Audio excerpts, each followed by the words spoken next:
Elizabeth, it's just an animal. I can control it this time. It is too powerful. You won't be able to stop it. I wasn't asking for permission. And also, let's go ahead and run the next clip, which I think if any of you have seen the demo is one of the most shocking moments in it. So let's go ahead and take a look at it.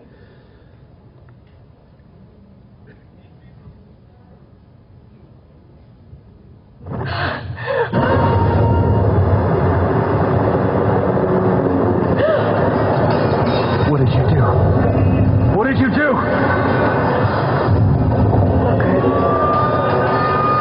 Close it! Close it! Trying! Close it now!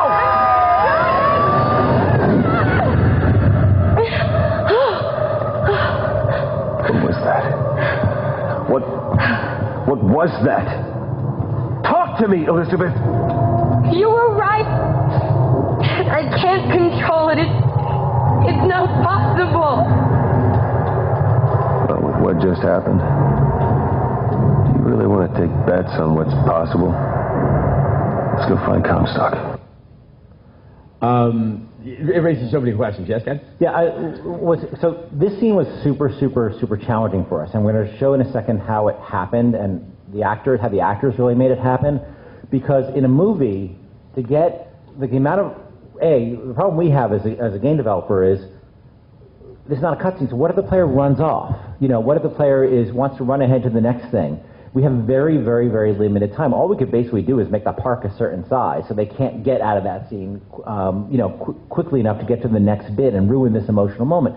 So as a writer, I have to write really fast. Like that scene, if I was writing as a movie, I'd probably want to take a minute and a half to get Courtnee to legitimately build to the emotion. So the problem I had as a writer is she had to get to this really strong emotional place for saying you were right, but she didn't have as an actor any time to get there in the scene, an actual scene. So we were really struggling with it all day, and then we had the idea that, I think you had the idea that Troy should berate me.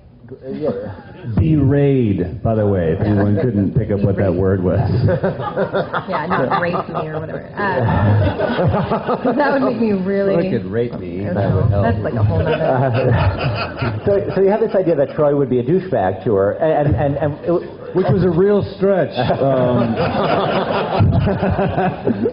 And not Booker, but Troy as an actor, basically we asked Troy to help with just get her to the state, never intending to use any of his lines, but get her to the state where she could reach this point emotionally.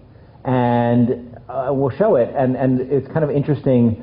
It was fascinating for me as a non-actor to watch these two actors working because, well, why don't we just show it? Yeah, let's go ahead and see it. It's quite something. Whenever you're ready. Okay. So you need something to build to it? Yeah, it's hard to just jump in because I'm like really emotionally exhausted. So it helps, like all the stuff helps, but what can we do without killing your voice here and there? I'm thinking, I'm not just seeing. Help us if he berated you a bit? Oh, what? If he berated you a bit? Berated you? Yeah, sure. What were you doing? What were you thinking? Absolutely. You're gonna work. You're gonna get us fucking killed. I like that. Okay. And more, if you can plans about like you're never like playing into my fear of like I'm never you're never gonna be free from it. Like just to help me get into it, Troy. I'm listening. Okay. What were you thinking? Taking this stupid fucking risk. You're an idiot. You're such a child. Yeah. You're never. This is never gonna happen. So just give it a shot. Hey! Pull it the fuck together. Look at me. What were you thinking just now? You think you can just run off and do this?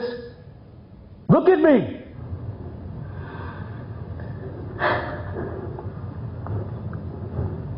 Keep going.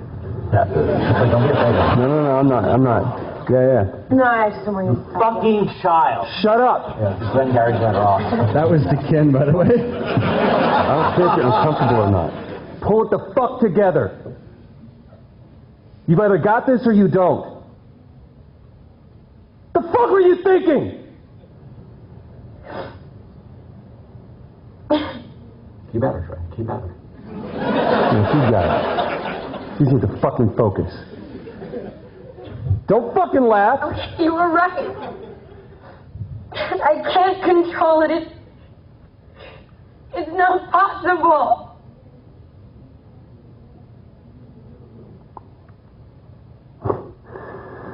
With what I've seen lately, I wouldn't put a nickel on what's possible. Now, come on. I think it's time we found Comstock, okay? Can we do it once more? Yeah. You scream at me a little more. And then be nice.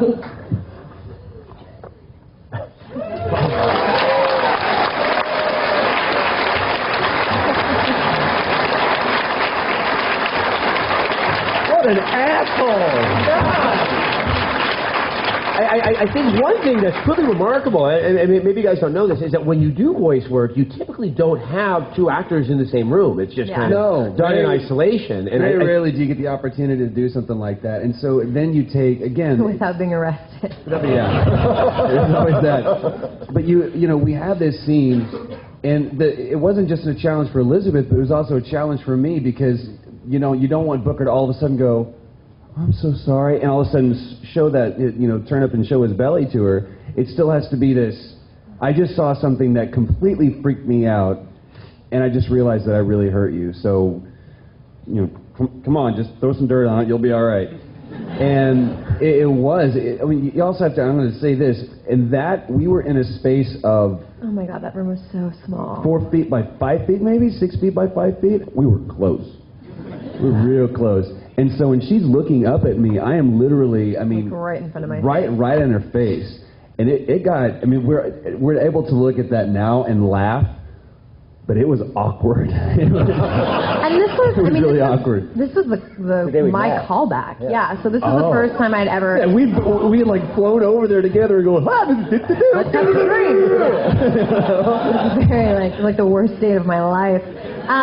No, it was interesting too. I mean, watching that, like, I'm sniffling because it like makes me feel.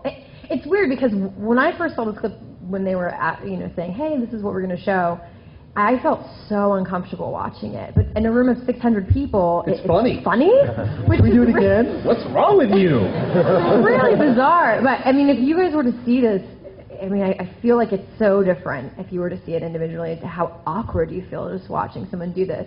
But and there's a part where I'm like, you know, it's weird because I'm saying, like, crying and crying and like, keep going, you know. It's like, well, all of the production crew was outside going.